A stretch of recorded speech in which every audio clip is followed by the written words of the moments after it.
be reacting to Monster Hunter Wildlands and just see how it is. Hey, and we're back with another episode of Before You Buy, that show where we give you... I never played this series before, so it's gonna be my first time.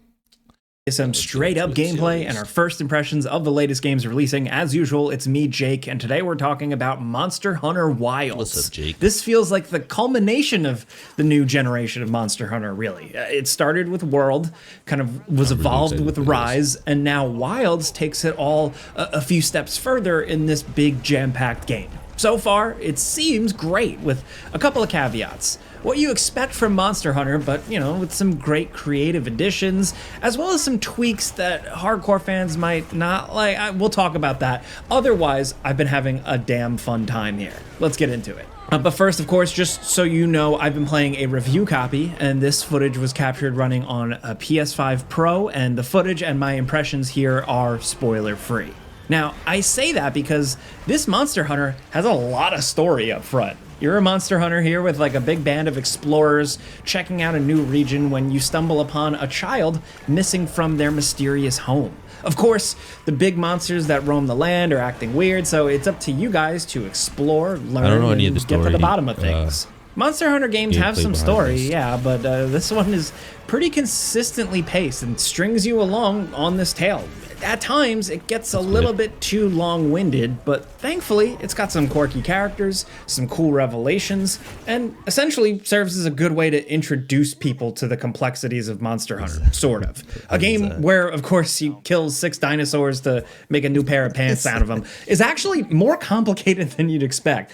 And this time, more than ever, it feels like the creators are aware that Monster Hunter is a lot, and they're willing to hold your hand quite a bit more because of that. We'll get back to that. I don't mind that. And of course, with Monster Hunter, the game is absolutely not over when you finish the story or campaign or whatever you want to call it. So how are the fundamentals here? Like, we can talk about the foundations. And they're very good. Monster Hunter is still fun as hell, man. It's always been like a bit of a dense game, but once you crack into it and feel that thrill of slam dunking a big monster as it charges towards you, that power fantasy, and then you get hooked on that addictive loop. Monster Hunter is a very, very unique series, and at the very least, this continues that for me, at least as a casual fan. This is one that feels familiar at first, but quickly shows more of its different cards. The first thing is this seamless open world. This is a first for the series. Areas were typically separated by zones, loading screens, areas you'd essentially load into to go on a hunt, you know, that sort of thing. Now, it's just a big-ass world you can run around, and you can hunt some monsters, go back to camp whenever you want.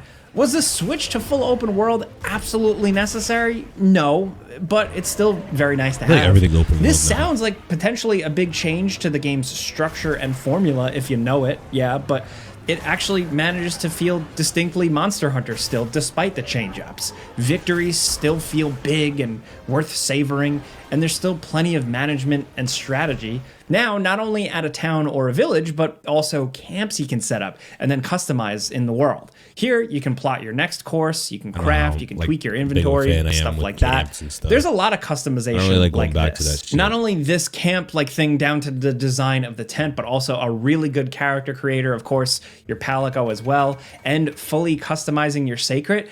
This is essentially a raptor bird that serves as your mount for the game. Navigating the larger world with this is cool. It runs fast, it has cool kind of raptor-like animations, it can glide, it can navigate trickier shortcuts and sections that you can't use on foot. It's also just a really powerful tool to have on the hunt. At any time during a fight with a monster, you can just call this thing in and it'll scoop you right up and strafe around a monster. While doing this, you can let it control itself while you dig into the extra inventory and maybe transfer over items like you need some antidotes or ammo or traps. And then you can also maybe sharpen your blade on here while you're riding around if you want to, or switch weapons on the fly if the situation calls for it. And this is new, and this is very cool to have. Especially for someone like me who has never been like the best at Monster Hunter. Sometimes if I'm dealing dealing with a creature and I'm more of a slower build character, instead of pushing through that, now I can switch to, another weapon, maybe a faster weapon I've practiced with. And I don't know, that's cool. I like the flexibility here. All the stuff on the mount, the Sacred here, is very cool and nicely implemented for the most part. This also makes the pace of fights feel a lot faster, because when a monster is hurt and runs off and changes location, you get to chase it down way quicker. It can be thrilling, yeah, but like it also means you basically never skip a beat, meaning unlike the previous games, you're not as often going to be trudging around trying to track where the monster went and kind of recovering, regrouping. I kind of like that part, the downtime, so the Sacred definitely changes that up. Also incredibly powerful because you can attack the monsters while riding it, and you can also jump off of this thing and slam down onto a monster for some good damage, or to mount it and do some more damage. So you have a lot of capability, more than ever really, between riding the Sacred, grappling, hooking around, taking advantage of the endemic life, climbing up on stuff, taking advantage of other things in the environment, like pulling down rocks and stuff on creatures. You can just really kick a lot of ass very easily, so especially because now you're also kind of more accurate. You have focus mode, which is where you hold down the trigger and kind of aim the camera and more accurately strike certain areas of a monster that you're gunning for. It makes it slightly easier to say aim for the legs or avoid a more particularly armored area. It doesn't change things completely. You're still kind of unwieldy and goofy, and you'll still miss swings. I mean, I certainly am here in the gameplay. I am not the best at these games, but it does help. And when you're in focus mode, you can identify open wounds you've created on the creature and target those specifically to trigger focus strikes, these special attacks and bonuses that really like rip and tear stuff off of the monsters. These hits are incredibly satisfying and have some unique ways to kind of execute them depending on the weapon you're using, which is nice. Like, a great sword is like a big old running rip and tear, while smaller weapons let you stab the wound and climb up on the animal and then choose to like rip up or slam downward. It's really satisfying and adds a good layer of monster destruction and combat, along with some cool flourishes like the perfect guard and stuff like that. So I would say my biggest issue with the game so far is difficulty. I've been dog walking a lot of these monsters, just dominating. Whereas in other Monster Hunter games, for me, it's usually always a slow uphill battle. I'm slowly grinding. I'm taking a long time to beat monsters. The game's letting me just kind of go out on my own and learn and figure things out. I'm hunting multiple times to earn better gear and get an edge. Here, that progression loop still technically exists, but it feels sped up. It feels way faster. I typically get what I want pretty easily, and I claim victories pretty easily and pretty quickly. Basically, all the things I mentioned above, the mount, the focus system, using the environment to your advantage, and maybe even using the SOS flare to call in friends, or, AI-controlled NPCs to help and draw aggro while your Palico is still also doing stuff. Really, I'm just trying to name that all, saying that the game gives you a lot of options to make quick work of monsters, and it just feels different. The prep for hunts is streamlined, just how it all goes down. Even like meal preparation and stuff like that is all kind of changed up. And like I said, the pacing during the battles is. I don't really care for eating food in games. I feel like that's so stupid. Like when they do it in Zelda or like any games that has like food where you have to like cook and stuff to get stamina or health. It's quicker, leading to less big, drawn-out, long hunts.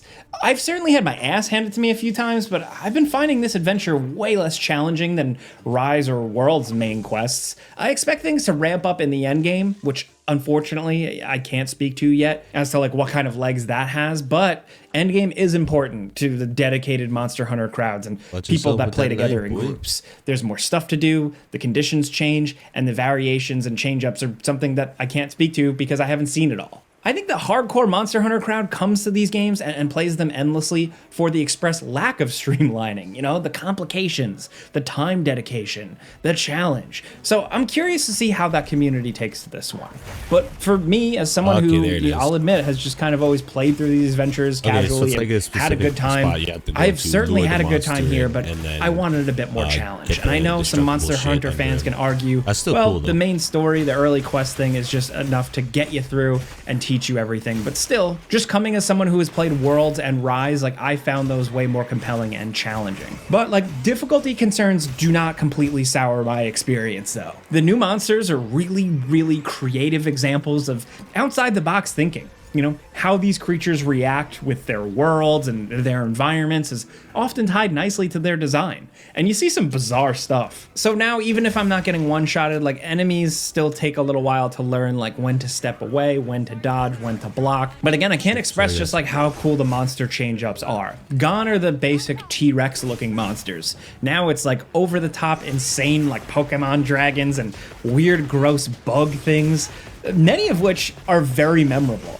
The music is also still absolutely incredible, and like, you know, how it kicks in after a triumphant victory, all that stuff that you're looking for, that always still hits. Seeing these creatures exist in these worlds, sleep, patrol, heal, herd, respond when wounded, it's all as cool as it has been in previous games. And I think the team just does a really good job of building areas too, like the environments themselves, like having all these nooks and crannies and good verticality. Maybe the open world is a little too big here, you know, maybe just a little big for the sake of being big, but it still has a lot of the depths and charms from World, at least to me.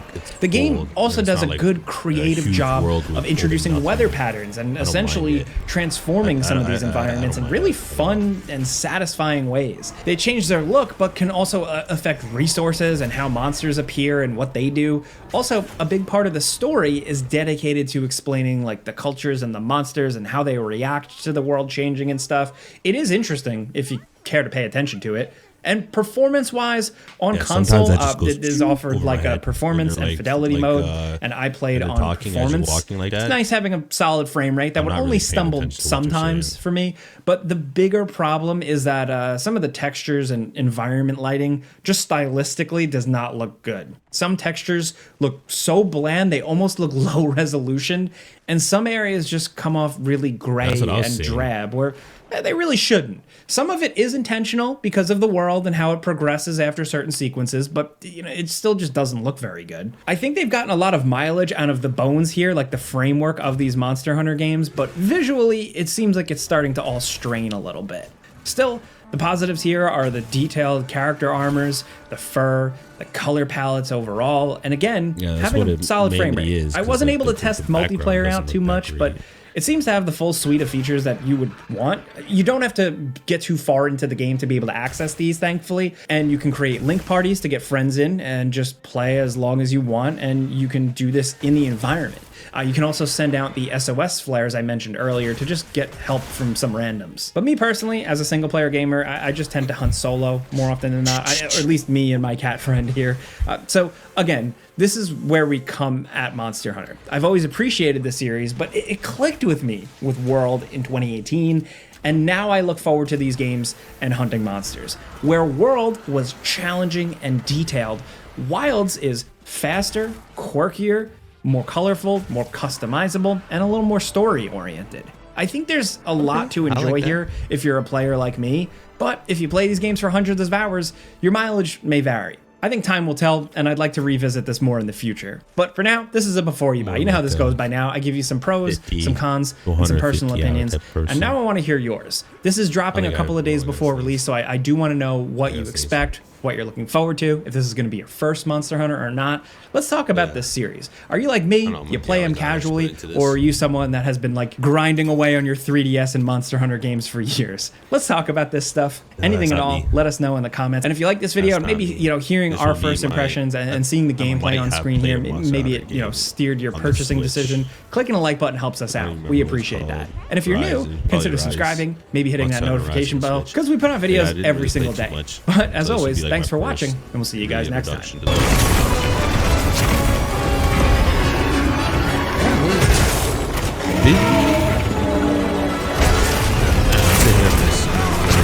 Some parts of it look really good, like the monster. Then you look at like the floor texture. Hey, get out of there! You know, that's supposed to be sand. It just feels like blob, you know. So I don't know. It is what it is. It looks okay. We'll see when it actually releases.